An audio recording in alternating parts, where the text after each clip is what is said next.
Hey guys, so just a couple of quick updates before we start this week's episode. We are getting closer and closer to getting 500 subscribers for this channel. If we get that, I can start making text announcements to keep you guys updated about when I'm uploading new episodes and what they're going to be about and all that. So if we can do that, I'd really appreciate it. Please don't make me beg.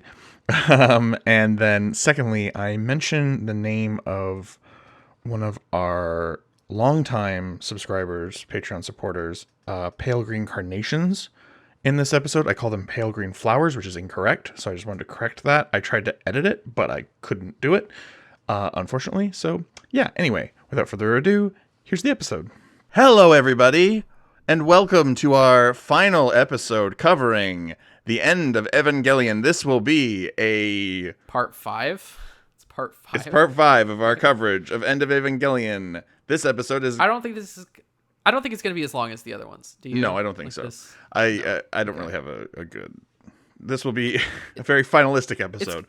I don't think this will be quite as long. Well, we're going to be talking about EOTV after this. Yes, we still have EOTV to talk about, but that's a separate thing. That's not the End of Evangelion. Yeah.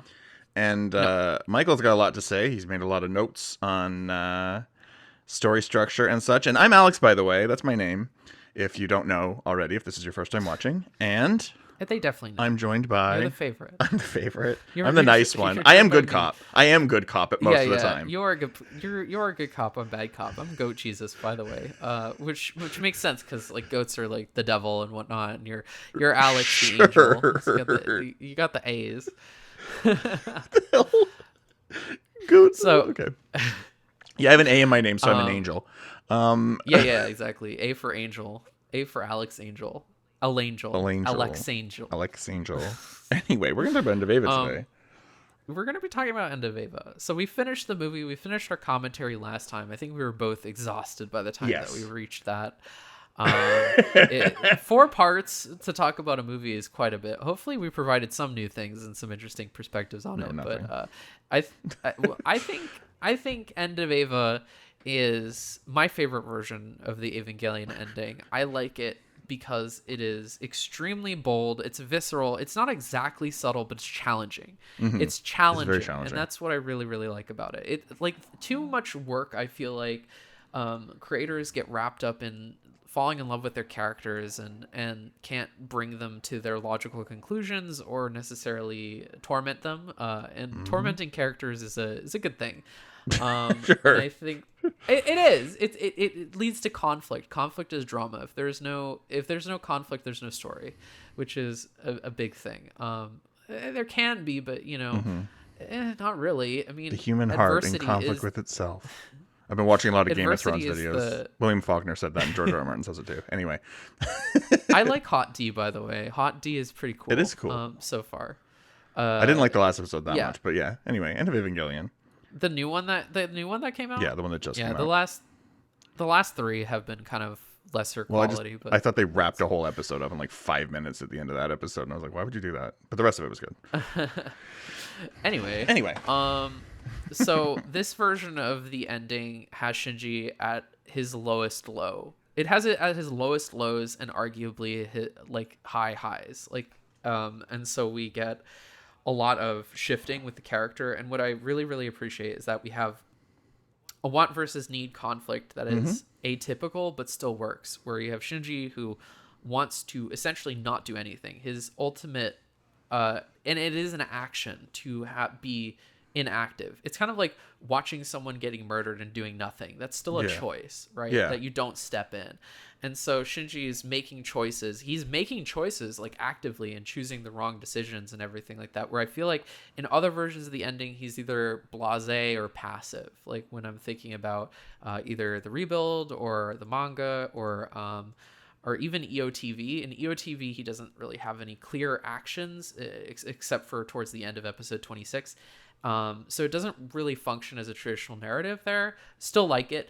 In the manga, he makes right choices instead of the wrong choices a lot of the time, but he makes the right choices, but the outcomes still happen anyway. They're very predetermined. It's very contrived. So like Shinji will be like, I am going to go rescue Asuka, but then instrumentality happens anyway. And so it's one of those things where it doesn't feel like it's his choice, and it doesn't feel like he's making the wrong decisions and there are consequences to it. It just feels like bad outcomes happen because it's determined by the fact that it's following the plot beats of EOE, but kind of sanding down a lot of the edge. So in the manga follows End of Eva to a T pretty much, but there are changes, like a lot of them, and I think that every change is systemically worse for a bunch of reasons. Do you want to go like into Shinji some doesn't detail about that?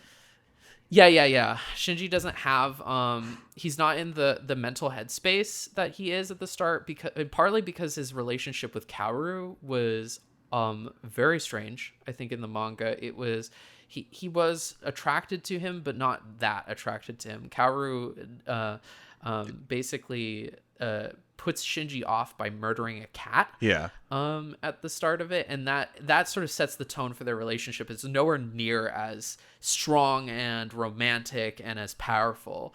Even though there is like a kissing scene in the manga, like Shinji slaps him Isn't away. it like He's just "Ew, isn't it disgusting." SA? It's SA, right? Yeah. Sexual assault. Essay.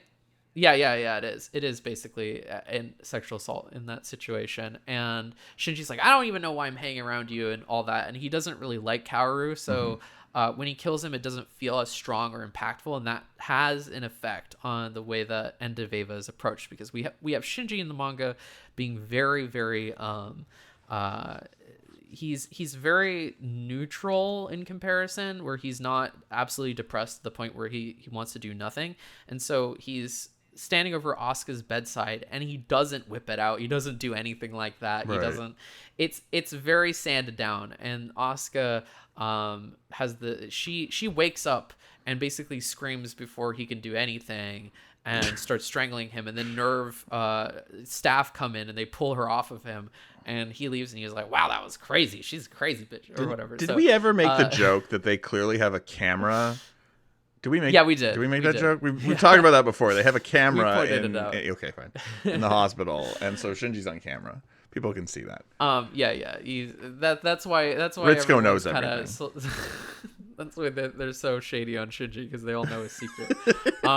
But no one stopped him. So They just Shinji doesn't. Sorry, go on. Shinji doesn't do anything like he does in EOE, and that scene is it really highlights how in End of Eva it's so important to everything in End of Eva, because it justifies Shinji's want of inaction. He feels that if he does anything, all of his choices are bad, so he's not going to make any choices at all because it's better not to. And then his arc at the end is to make a choice, which is to end instrumentality, to be active and proactive and be definitive in his decisions, which I think is very effective, but that's not the case in the manga. Like in the manga, he is making choices.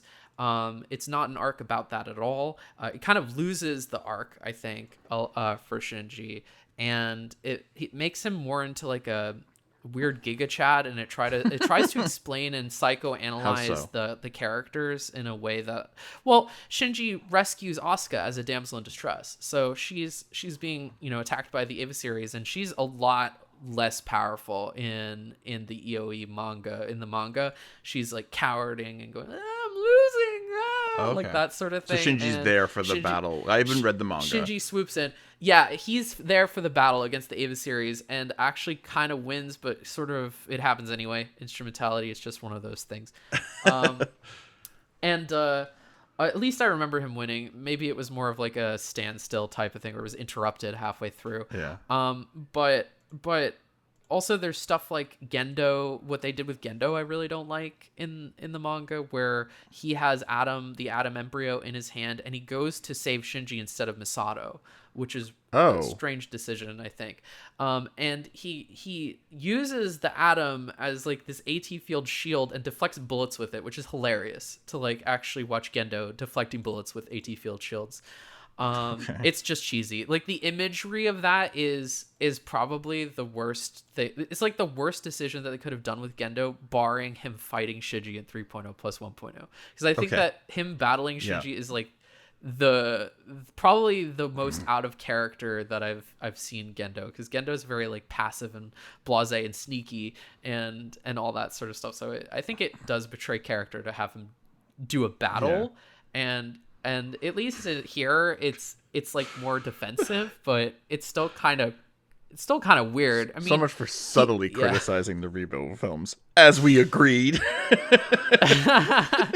um, but so you have Gendo. He rescues Shinji, and he says to Shinji almost outright, "I don't like you because you were taking time away from my wife, from Yui." And he was jealous of baby Shinji, which is about the worst decision that they could have made for the character, I think, to have him not be someone who, because in like EOE, right, Yeah. he's this character that I'm just ragging on the manga for a little bit. I'm sorry to all the manga fans. Just please forgive me. Please just like, we're gonna make it through this. We're gonna make it through this together. this. All right.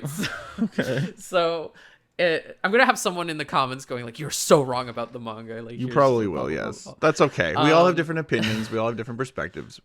We It's respect cool. yours. Yeah, it's cool. If it's cool if you like it. It's just, to me, this is like The art's it takes out the nice. subtleties. I've seen the and art, and the really art is sands very down nice in the manga. a lot of the decisions. So instead of Gendo being a character that is fueled by fear of being a father, a lot of the time he's fueled by jealousy about his son, which is, I think, pettier. I think it's like a little bit more one-dimensional. It confirms him being a villain in a villainous type of way that I don't really enjoy. But anyway, instrumentality happens as is. Shinji makes the decision at the end, which doesn't feel as powerful because of his refusal of inaction. He doesn't make any horrible decisions either. It's very much like a more mainstream version of the movie. It's very much like a Hollywood version of End of Eva, with fewer horrific imagery, not as impactful like horror, I think. And because End of Eva is very horrific, I would say it's partly a cosmic horror Yeah. of a film. Which is, you love horror and- movies, so. Yes, and it also, the End of Ava's ending is I would argue it's a happy ending that's deceptively happy. Like, people, when they watch it, they see a lot of the literal, and they see that it's very Yeah, I think the happy. I think we talked about this in the last part, but yes, the happy optimism of the ending is sort of undermined by the said horrific imagery, the awful yeah. things the characters do. You have to take things at a very, like, it's a very macro level to realize that it's a happy ending. And I think that's deliberate, because EOE tells you overtly through its speeches, here's what the thesis statement is, and then it gives you an ambiguous ending that challenges you to apply what you've learned from its thesis statement onto the ending itself, where it is very much like, anything's paradise as long as you choose it to be. Shinji, don't run away from pain. You have to experience pain. It basically says these things outright. And then in the ending, Shinji does actually stop strangling Asuka, so he's willing to embrace the pain of having like another person around that is hypercritical of him.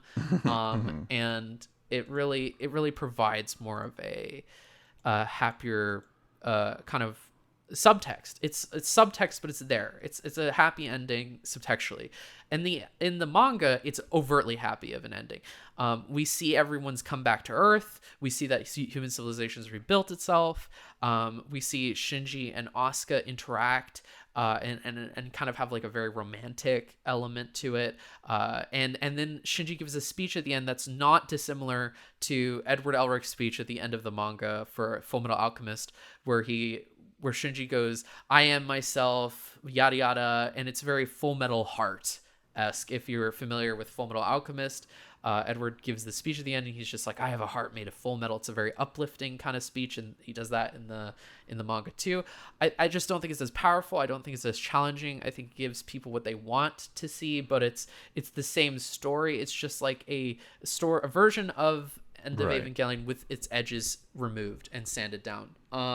It 3.0 plus 1.0 for all the faults I give it, and I think it is. Right. I think it's worse overall than the manga ending, if only because it is incoherent. Like, I think that 3.0 plus 1.0, it abandons narrative cohesion altogether in favor of its meta narrative and like kind of its themes. It's putting themes above story ultimately, like, because Mari is not a very effective or well-written character. Shinji's relationship with her doesn't really make sense at the end outside of just like pure metaphor.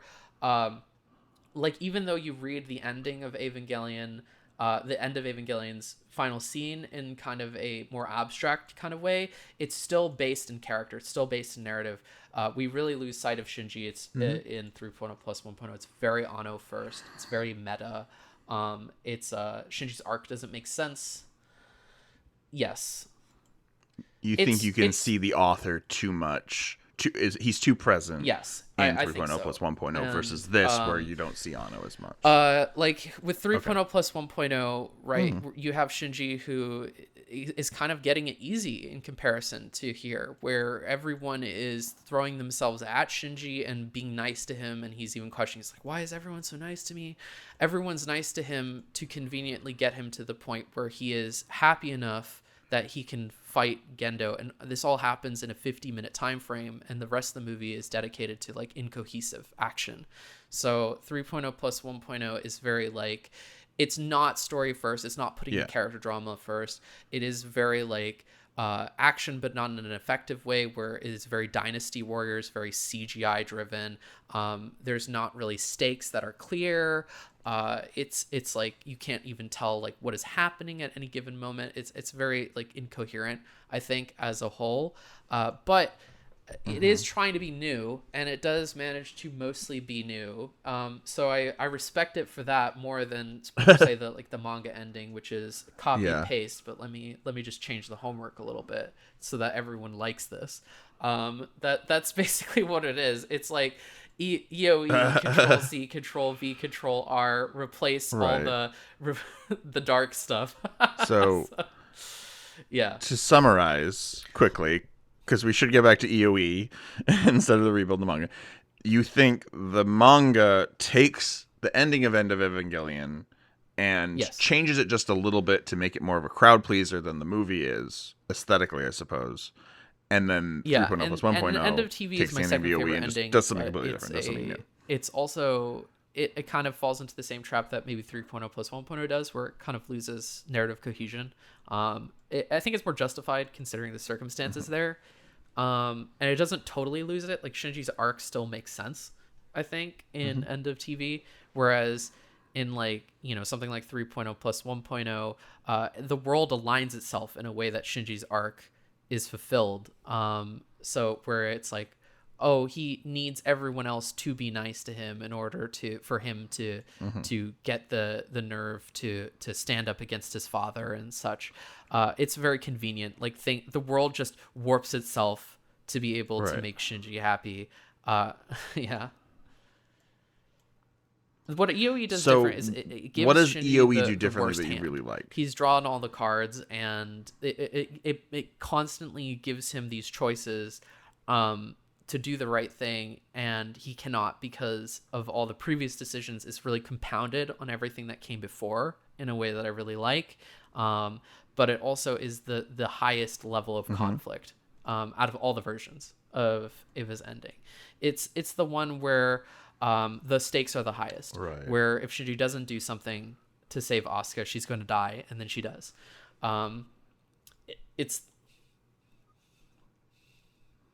which is something we've talked about throughout the series a lot, is that what motivates Shinji to come back a lot of the time is that he sees people he cares about are suffering, and it shows how compassionate Shinji is, which is something that you need in your main character. I think they have to care. In 3.0 plus 1.0, it feels like Shinji could be there for months, if not a whole year, and nothing happened. You know, Gendo's on standstill. The world is not moving forward. The plans are not progressing. It's like it's as much time as he needs to relax and to like.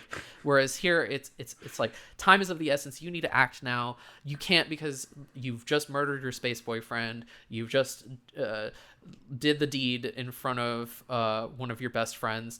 Rei is not here to comfort you anymore. She's not even Rei. Like Misato is like breathing down your neck and then dies. Rei's been transformed. It's like constant conflict, constant pain, constant is layering it on in a way that I think really works, and it provides the thesis statement too, where it's like in the worst case scenario you can still try and be happy, which is the point of of it, where 3.0 plus 1.0 is much more about like Yeah. it is much more like rely on others for your happiness. Happiness I can think. be anywhere. Intentionally or not, it is essentially Shinji is relying on other people being kind to him in order for him to let go of the past and to move on through this almost zen, to be this kind of zen kind of character who's able to forgive and forget, who's able to let go of his emotions and everything like that. You know what? You've talked to me about this before, and I actually think it's kind of interesting. Have we? I don't think we've talked about this. Where you talk about how 3.0 plus 1.0 sort of It does. supports a Buddhist kind of take on Evangelion, It's very critical. but End in of some ways. Evangelion doesn't. It's very I don't think without getting into the cultural stuff too much. I don't think we talked about have it. We in, talked I about don't that? think we talked we about did it 4 in parts. End of I'm so Eva sorry. I itself, don't but remember all 4 hours very basically, well. So in Buddhism, there's this concept called nirvana. Yeah, and so it's let's where summarize everyone quickly, kind 'cause of I think we joins might have together said as something one, about it before. and it mirrors Japanese collectivism, which we have talked about at length. And so, like, the thing is that Buddhism and Japanese culture is very influenced by Buddhism, and it's a very, very much de-emphasizing the individual. It's very much like you have to work towards the best and most admirable thing is to figure out yourself and then help everyone else with their enlightenment. And that's what 3.0 plus 1.0 Shinji does. He basically speed runs all those characters and kind of like gives them all resolutions where it's like, okay, Dad, here I'm gonna help you resolve and work through your demons. Asuka, Kaoru, Rei. He kind of just goes through them, and it's sort of like about how Shinji is helped by others because them putting the past aside, which is a big part of like mindfulness. Mindfulness is 3.0 plus 1.0's whole deal, where every character is about what is the present you experiencing. Forget about your past trauma, let that go. That's in the past, it's not important. That's why everyone's so nice to him when they shouldn't be, where it's like, oh, he just tried to destroy the world again through pride and like in 3.0 and stuff like that, and was basically willing to throw everything away like rashly. And they go, forget that. Near Third Impact wasn't that bad. There are a lot of good things that happened because of that. You weren't even to really blame for that, but the things that you have done that are wrong, well, forget about it. You're just a helpless kid. We're seeing you as you in the present. We're kind of like casting aside a lot of our grudges. We're living in the moment, and they teach Shinji to live in the moment through acting that way. I think it's very rushed. That 50 minutes, it doesn't do enough to demonstrate like I would love it if Shinji learned that through maybe like an hour and a half worth of time, and it really demonstrated and showed it like through the character arc and stuff like that. Where maybe he's like a doctor's assistant to Toji, and such. And he can like see the benefit of maybe like putting aside his own demons in order to help others. But yeah, that's not really like a thing.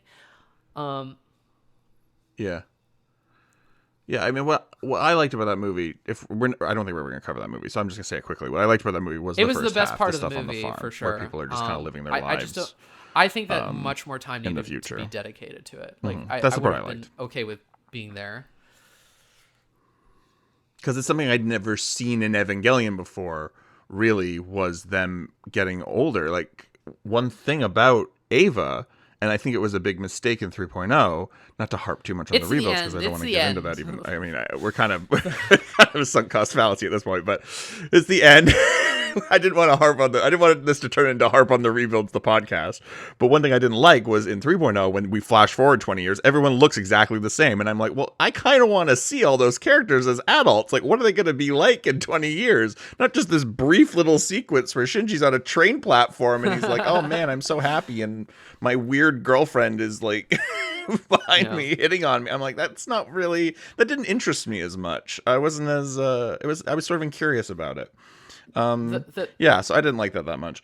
But to get back to what we were going to talk about here, because I just quickly want to say this, which is the thesis statement that I wanted to make was that End of Ava is very critical of that type of mentality where you can't rely on other people because not everybody's going to be there for you when you're, especially when you're depressed. You're going to lose your friends. If you don't have family, you're not going to have family. So what happens when you have nobody? You only have yourself. And that's kind of like what End of Ava is trying to do. And it almost feels like a retroactive criticism of what 3.0 plus 1.0 is saying, which is kind of the opposite, which is like you need to rely on others to make yourself happy, and you should spread that around by making other people happy too, which is very collectivist, very Japanese, like Buddhist kind of thing to assert. And it's like End of Ava and Neon Genesis is critical of a lot of these things that almost is reaffirmed in the rebuild. They are almost diametrically opposed, I think, which is something that a lot of people I feel like miss, because a lot of people say, oh, you know, the rebuild is exactly the same as Ava. It's really not.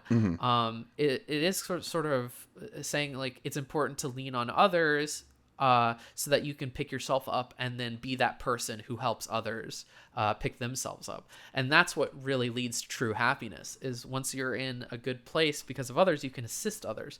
But like End of Ava and Ava creates a world where you have nobody. And that's like what I find to be interesting, because it gives you the worst case scenario and asks you to be happy in the worst case. And I find that much more fascinating. I find that more interesting. I find it more believable, more human, more true to my experiences. So I think that, you know, whenever I've gotten really depressed when I was younger, all of my tendencies that made me miserable made other people miserable, and they weren't, you know, Buddhists who believed in this and to put the past aside and to help me unconditionally.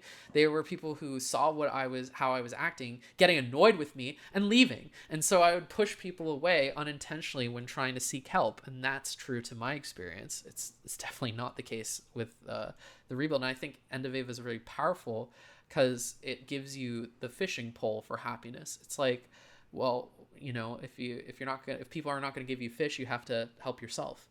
And and I think Ava talks about how it gives you agency and the power to be happy on your own right, on your own terms. It's kind of like it asserts you have the possibility to be happy even being supremely alone, and you have to be able to, yes, work on yourself, but you have the power to do that you can work on yourself, and that you have the agency. It really is asserting that you have the strength to keep trying to be happy. And that's a very powerful sentiment, I think. So Yeah. Do you have anything to say about any of that? I don't know. Yeah, I guess so. I suppose. I think I've said this before. Humans are social animals. We need other people. But I guess that's not really the point the movie's making necessarily. It's just like, we do need other people. We are social creatures, but when you're depressed, you kind of tend to push people away. And I think that it's. I think it's more specific than that. I think it's like friendships and relationships. Don't drag other people down with you. Allow other people to lift you up when they're trying to. Don't. I guess. I don't know. Things are never that simple. So it's very complicated. Yeah. Life is not that simple. But yeah, I don't really have much more to say. We talked about that a lot in the last part. I do remember that. So anyway, I wanted to get, because one of our commenters who's been a Patreon supporter pretty much since we started, I think after maybe the first week or even the second week, they pledged Pale Green Flowers, I think is their name. And they asked you about story structure. About the story structure of End of Evangelion, and we're about halfway through here, so this is probably a good time to start that. Right. So you want to talk about Vonnegut, and you want to talk about Cinderella, and Oedipus, and right. So one thing that I learned while I was in film school was I had a teacher kind of open my eyes to the concept of Kurt Vonnegut and story shapes. And Kurt Vonnegut, for anyone who doesn't know, is like one of the most important American authors from the 20th century.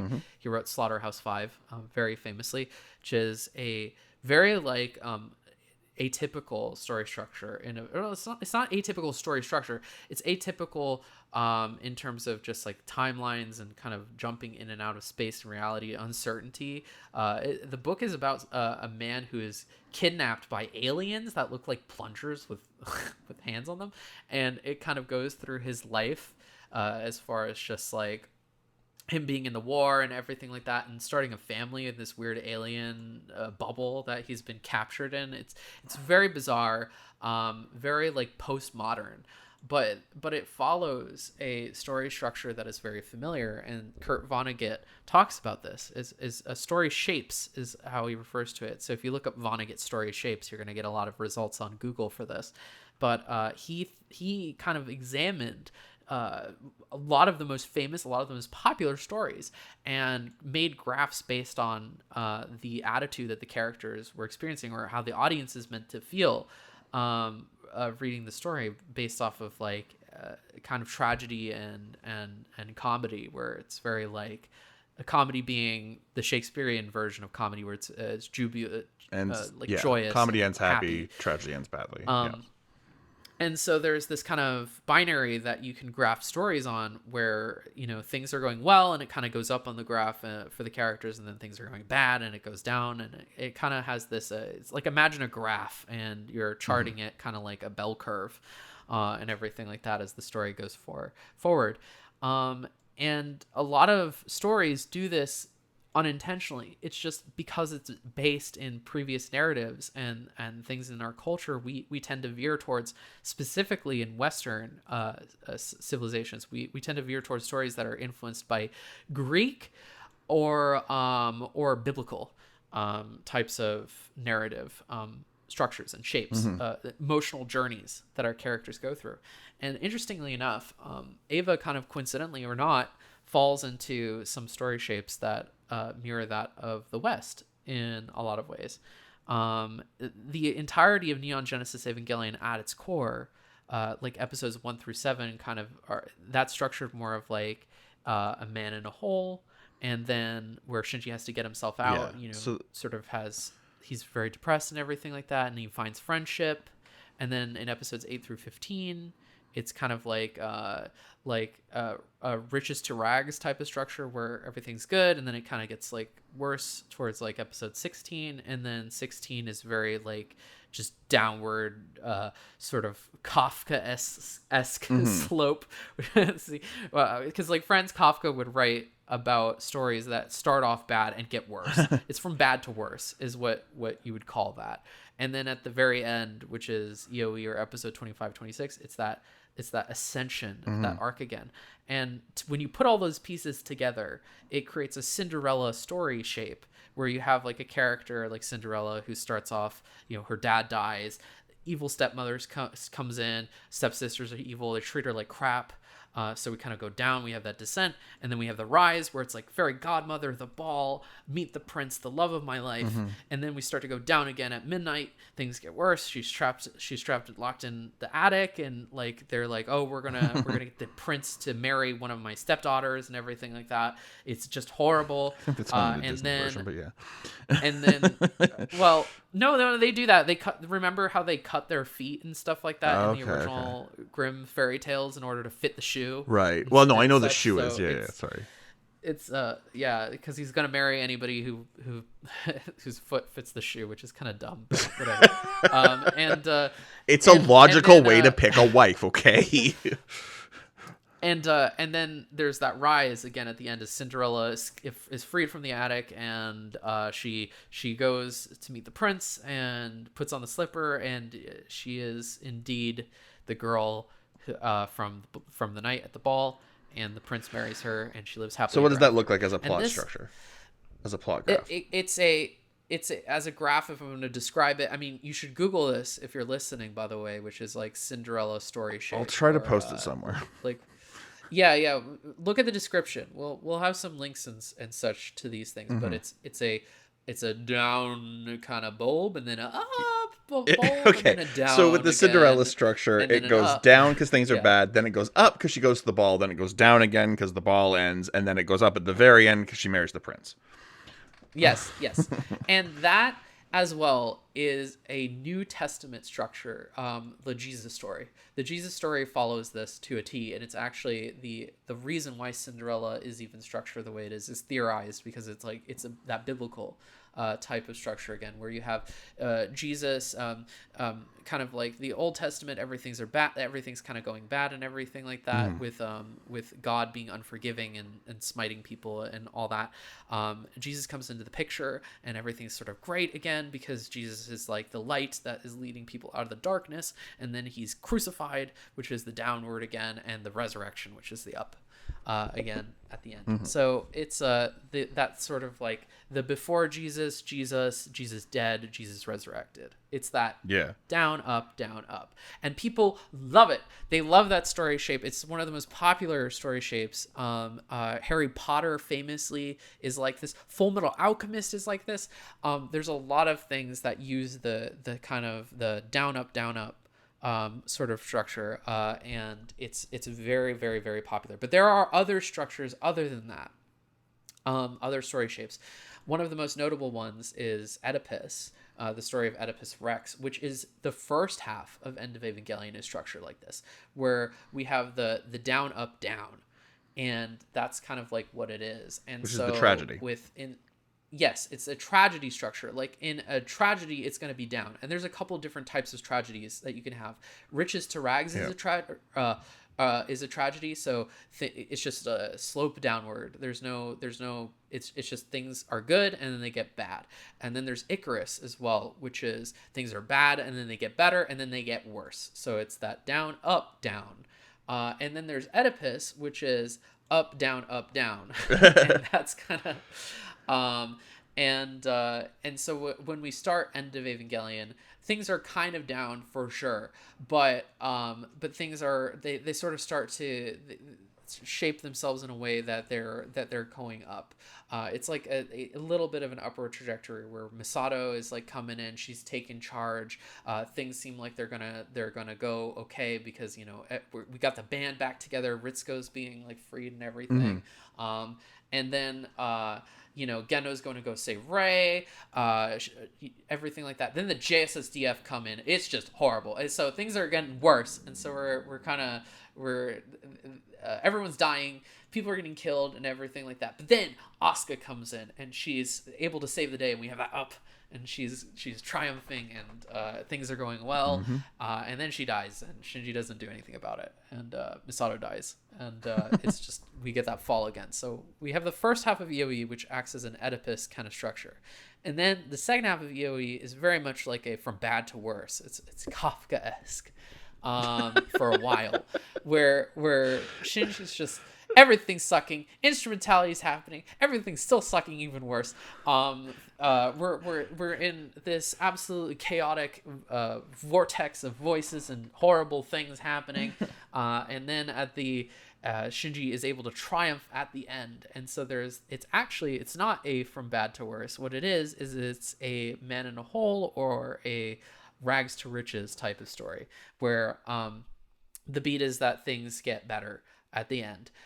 They start off bad and they keep getting worse, but then it gets better at the end. So it's kind of like a man in a hole, because a man in a hole, it's either things start out well and then they get bad and then they get better, or things start off bad, they get worse and then it gets better. That's like, is it called man in a hole because the plot graph looks like a hole? I'm just joking. Yes. Oh, actually it is? Okay, I thought it would be more because like a man falls in a hole, everything seems bad, and then he gets out of the hole at the end. That's why it might be called that. Well, that would also be a like type of story that is a man in a hole story, but it's also because the graph shape itself is very hole-like. Oh, okay. And so and that's what it is where you climb out of a bad situation. And so when you attach the man in the hole or the rags to riches story to the end of Oedipus, you get that Cinderella again. And so it's that up like kind of thing. And that's kind of what EOE is when you just view it as a whole. And just like with the series, if you view it as a whole, it is like that as well. So it's this very elegant Cinderella structure in a Cinderella structure. Part of the reason why I really love it, and then you go to Rebuild or whatever, and then you get Joha Q, but they decided to make like it's sort of weird because in the Ha kind of portion of it, the second act of it, it's not building off of character, it's just dedicated to action. And in a Japanese structure where you have that Joe Hakyu, it's all revolving around drama, whereas there's almost no character drama beats in that second act, and so it's just like it doesn't work. I don't think. It's a very botched Joe Hakyu structure, where I think if it had been more like dedicated to character drama, like the Joe part of the film for 3.0 plus 1.0, I think it would have been more narratively effective. But it's so bogged down in action that it kind of loses the thread, I think. But EOE is structured very well, and I really like it. I think. Do you? It definitely follows more of a Western type of narrative structure, but as opposed to like 3.0 plus 1.0, which is very Japanese. But I think it works. I think it works much better because it follows through on that. And the 3.0 plus 1.0 structure, it is very Japanese, where it's based on this traditional theatrical Japanese structure called Joe Hakyu, where the first act is the longest act, the second act is slightly shorter than the first act, and the third act is the shortest act. Yeah. So it gets increasingly faster as it goes along. And that's fine, but it's based off of the acceleration of the characters, and I think the characters are so static in the second act that it kind of like loses the thread on what it's trying to do. And so I don't think it's as successfully or it's as fulfilled structurally as End of Eva is. It's not about Western structure being better. It's just about Anno not doing it well. From our perspective, in my not in your opinion necessarily, but you argue that. I'd argue.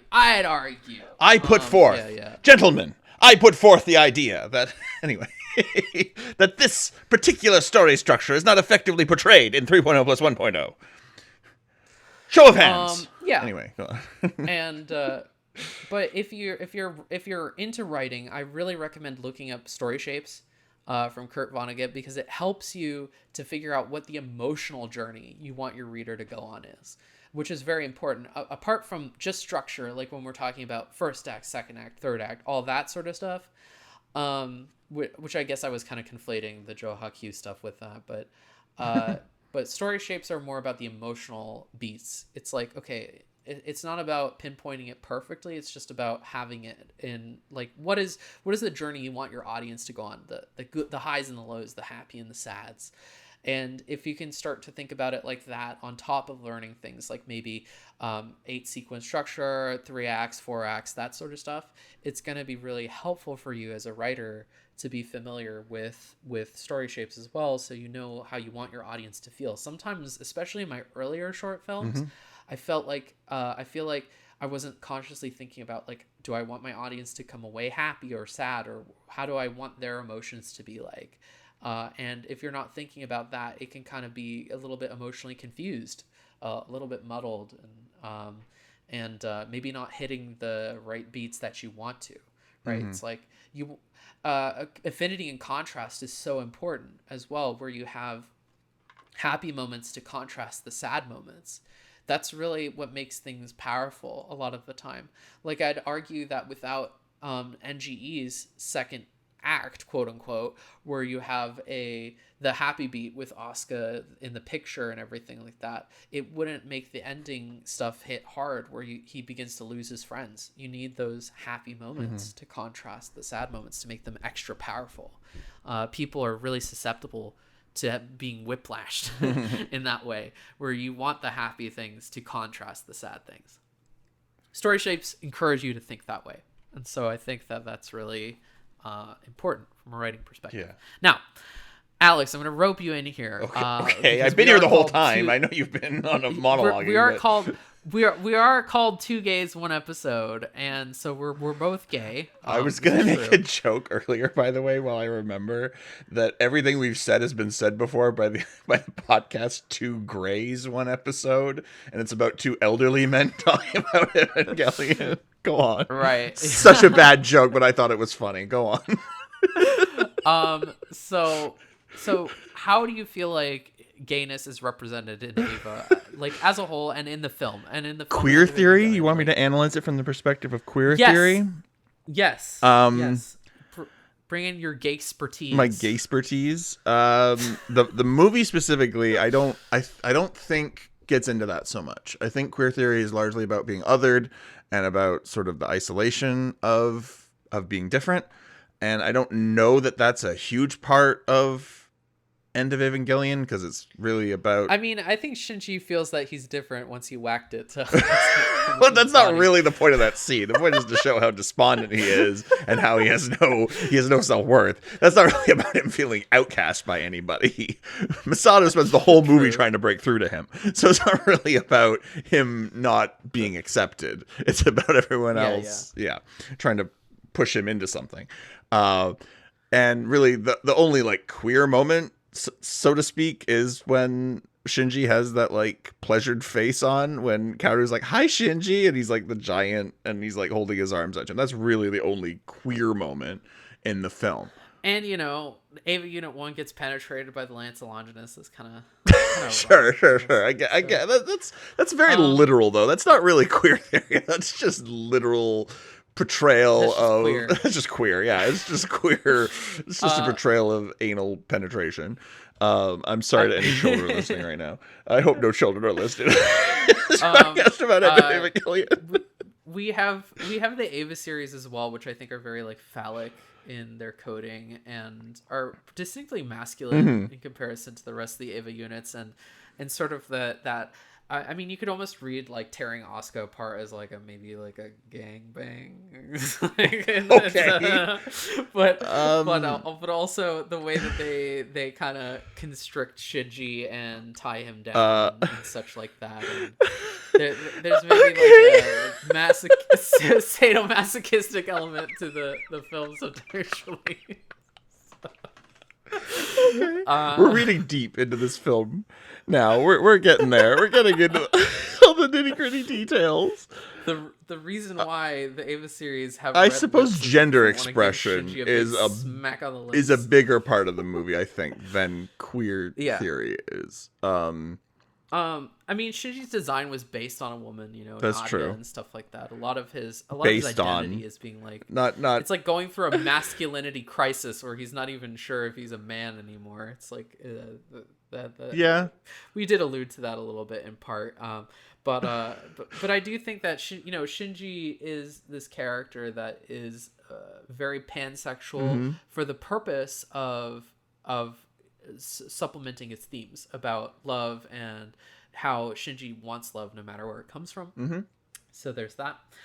We also get, you forgetting as well, Maya and Ritsuko have overt lesbian. That's true. That's true. I am so focused on the phallosexualization that I always forget about my good lesbians. I always forget about them. Yes, there is lesbianism. I'm also not sure if there's thematic lesbianism though, really.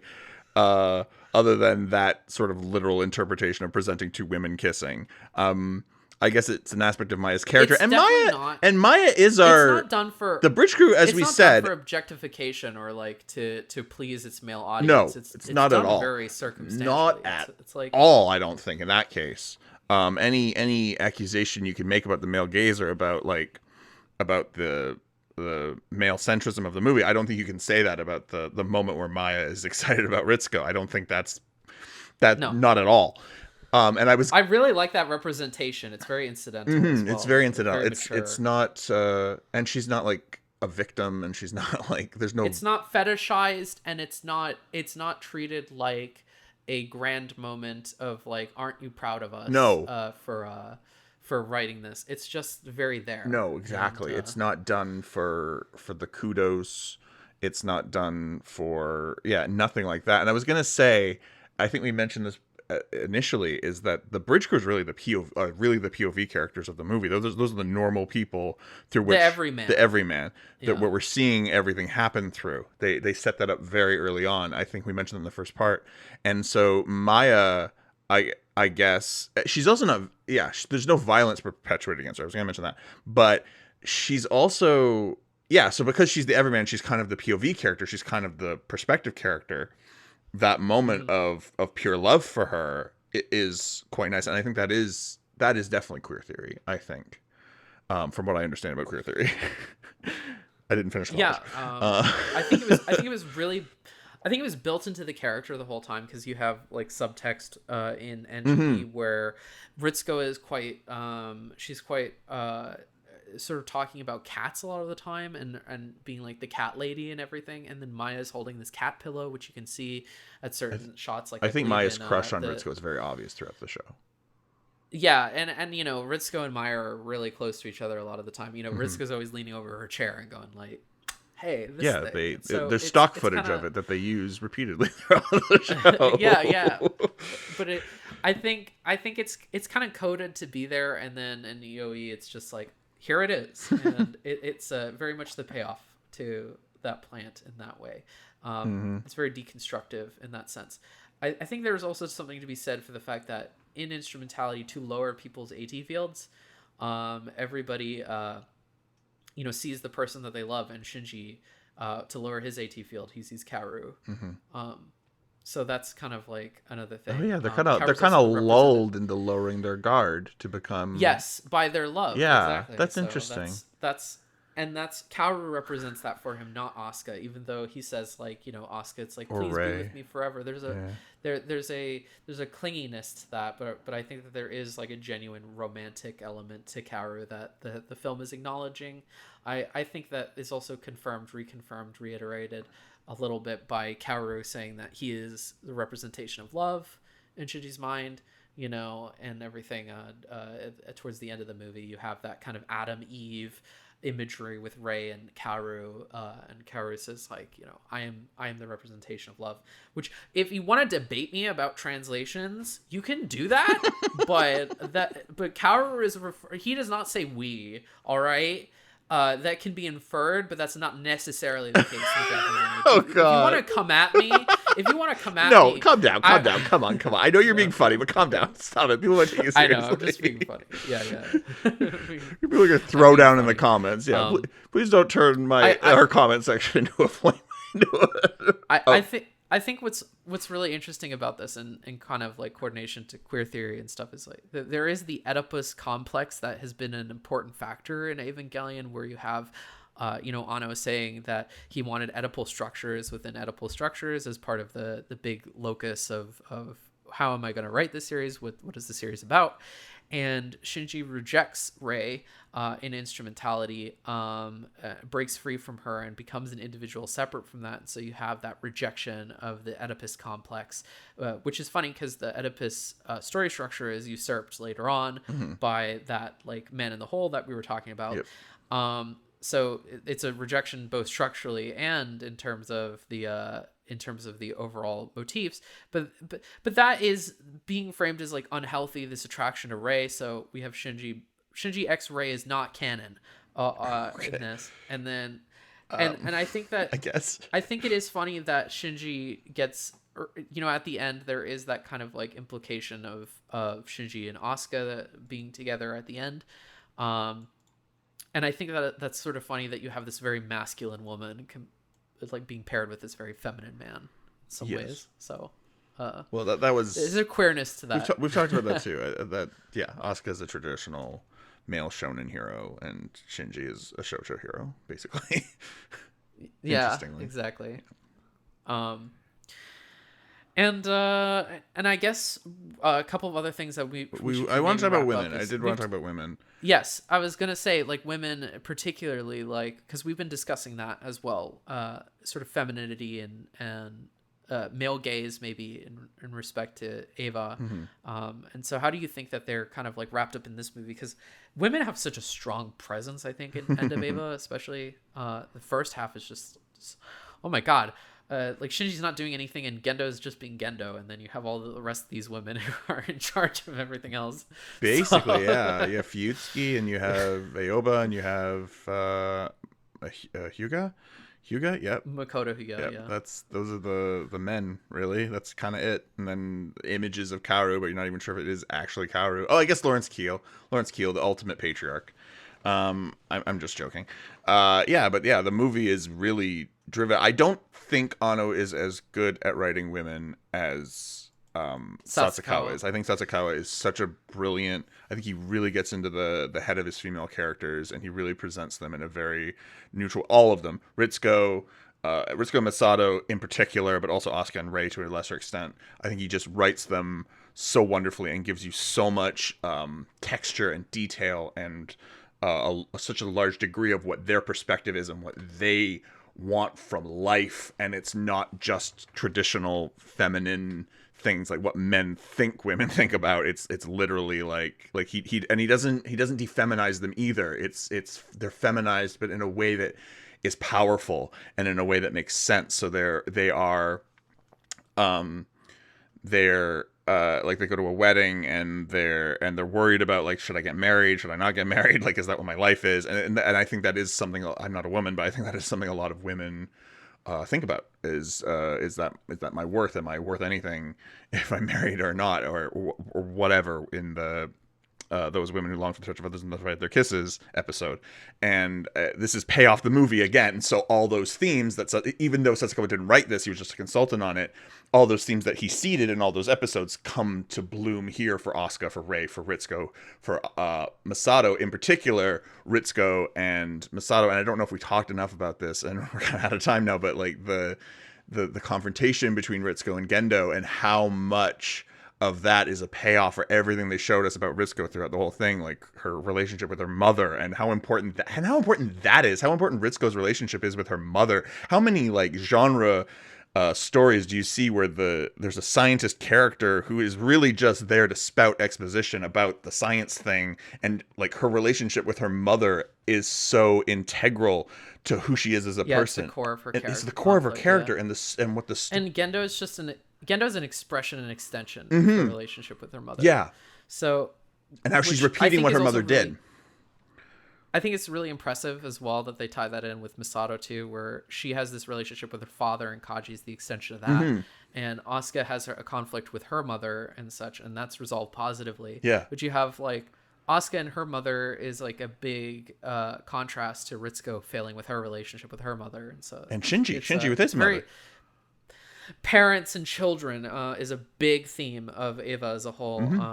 And I think that it really manages to successfully do that. Like, you know, we could talk about the Bechdel test and all that nonsense, but the thing is that the thing is that when men are involved romantically with the characters of Eva, they are an extension of their problems with their parents more than it is like their obsession with men, like romantically.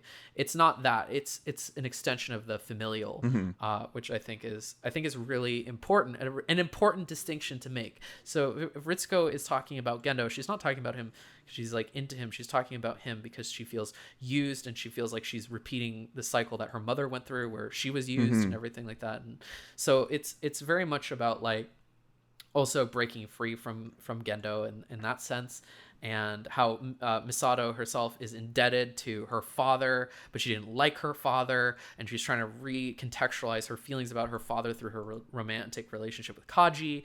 And it's like, it's just really interesting how I think that they avoid having the women be like objectified through their relationships with men, because it's really just about like more important and bigger picture stuff than am I going to get penis tonight. So, yeah, and I mean, ultimately, what undoes Ritsuko is that her mother really wanted Gendo more than she wanted to help her. Yeah, that's true. It's like that sort of, which is a thing that sometimes abusive parents can do, is like neglect their children in favor of their romantic relationships. Well, she did her girl dirty, or what's the expression? I don't know. Maybe there's not an expression for that. But yeah, so yeah, I think one of the feminism of Evangelion, which would be an interesting YouTube video to make if I made YouTube videos, would be I think an interesting topic to cover. And I think that another thing as well with the whole like parent-children stuff is again, Asuka's really important to connect with her mother in the end, as a contrast to Ritsuko, who like failed to connect with her mother. So it's not making a statement that like mothers are abusive. No. It's very particular. It's very specific.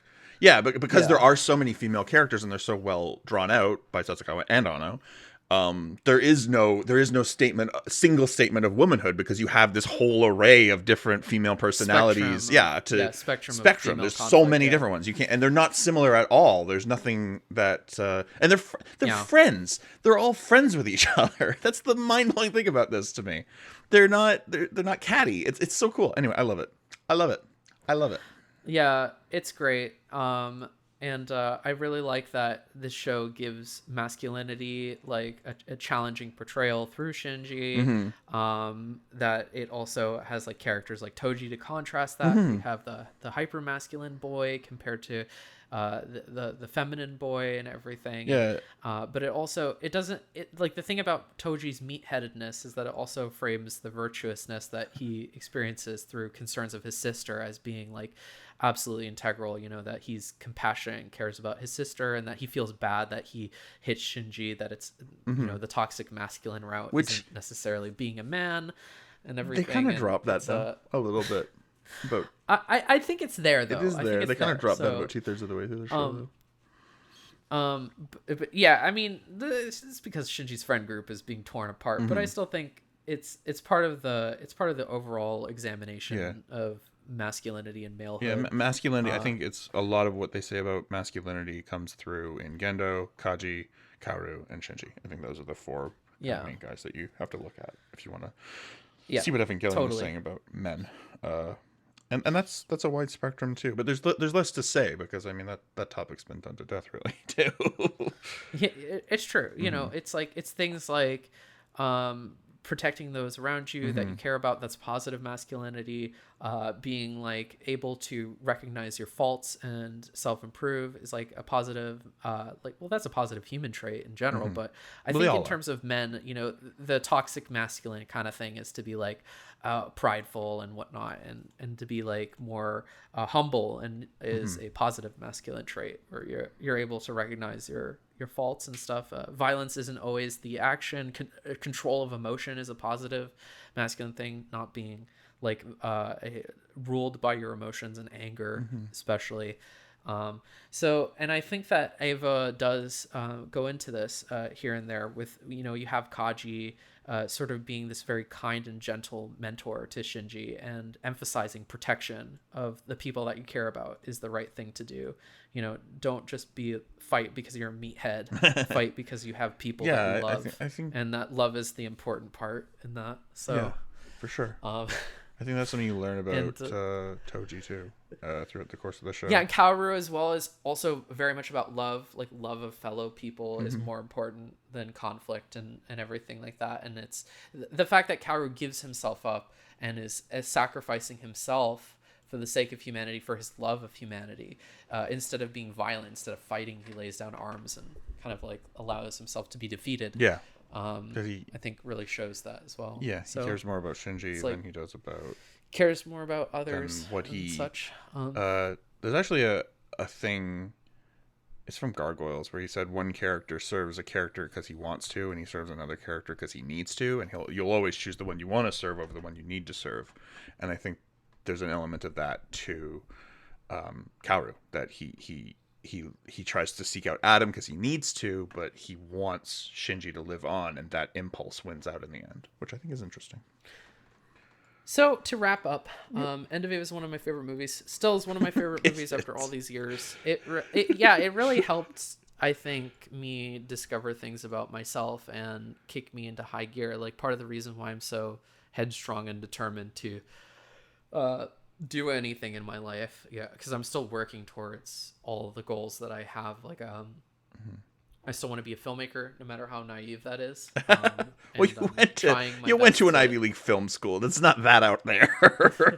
Yeah. Well, you know, the whole reason that I got good grades in the first place was because of Eva, because I was like, okay, I need to focus on my studies, because there are bigger goals in life than just what is like that I'm currently seeing, and my kind of like way to happiness and everything like that.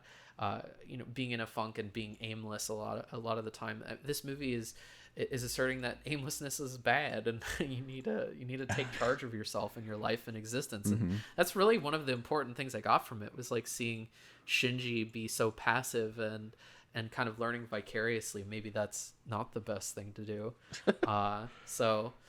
You remember when we first met, and I was all like, I don't know. I feel like I was pretty limp wristed. I don't remember that. I remember you took things very personally, which has totally changed. You don't. You just No, yeah. Not I anymore don't at take all. Anything personally. No, you. I don't take You don't anything pick personally. fights with people over nothing. It never happened. No, never. It's fine. Some things change, some things stay the same. We're all. Life is an endless character arc. This character arc. You still haven't. When do we get to the next episode? What's your life, Michael? Is it the man in the hole, or is it the Cinderella? Like, what is it? Right now, I'm climbing out of that hole. That's the goal. Okay, that's right the, it up a that's the attempt, trajectory. so, Good. Congratulations. yeah. Oh no, that's the next episode that we're gonna do. I think the one thing to say about EOTV is that Well, it's we're an gonna talk interesting about conclusion. EOTV. No, I'm not gonna. I'm like, it's an interesting conclusion, but it is radically different from in some ways and similar in other ways to this, and so I think we do have some new things to say about that. So I'll have be to excited rewatch for it when we talk about End of TV. I'll rewatch it too. I'm gonna make some notes. And Sure. whatnot, so We always make notes, so. yeah. Spoilers End of are TV. secret. The secret to this podcast success.